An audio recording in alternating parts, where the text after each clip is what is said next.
সম্মানিত কোনো ব্যক্তি যদি আগমন করেন আর তিনি যদি মনে করেন যে আমার সম্মানে সবাই দাঁড়িয়ে থাকুক, যেমনটা আমরা স্কুলগুলোতে দেখি যে টিচার প্রবেশ করলেই ছাত্ররা দাঁড়িয়ে যায়, টিচার মনে করেন যে দাঁড়াতে হবে, কোনো কারণে কোনো ছাত্র না দাঁড়ালে টিচার সেখানে পাকড়াও সৃষ্টি করেন, মারেন, প্রহার করেন, অথবা এটাকে খুব ঘৃণ্য চোখে দেখেন। ইসলাম এটাকে এই ধরনের কোনো বিধান রাখেন না যে কেউ আসলেই তার সম্মানে দাঁড়িয়ে যেতে হবে। দাঁড়ানোর এই সিস্টেমটা এটা ইসলামী পন্থা নয় বা ইসলাম সমর্থিত পন্থা নয়, বরং ইসলাম বলে যে কোনো ব্যক্তি যদি চায় যে তাকে দেখে দাঁড়াক, তাহলে রাসূল সাল্লাল্লাহু আলাইহি ওয়াসাল্লাম বলেন সে যেন তার স্থান জাহান্নামে করে নিল।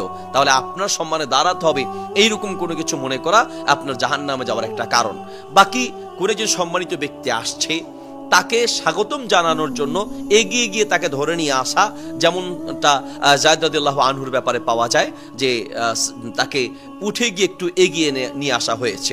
এইরকম কোনো সম্মানিত কেউ আসছে তাকে নিয়ে গিয়ে একটু এগিয়ে নিয়ে আসার জন্য, স্বাগতম জানানোর জন্য আগন্তুক ব্যক্তিকে, এটা শরীয়তে জায়েজ আছে, কিন্তু এটাকে বিধান করে নেওয়া যাবে না যে আসলেই তার জন্য দাঁড়াতে হবে। কেউ যদি স্বেচ্ছায় দাঁড়ায় তাহলে এটা ওই জাহান্নামে যাওয়ার যে কারণ সেই কারণে অন্তর্ভুক্ত হবে না। তবে আবারও বলছি যে এই যে কেউ আসলে দাঁড়িয়ে যেতে হবে, সবাই দাঁড়িয়ে তাকে স্ট্যান্ড আপের মাধ্যমে সম্মান জানাতে হবে, ইসলাম সমর্থিত পন্থা এটি নয়।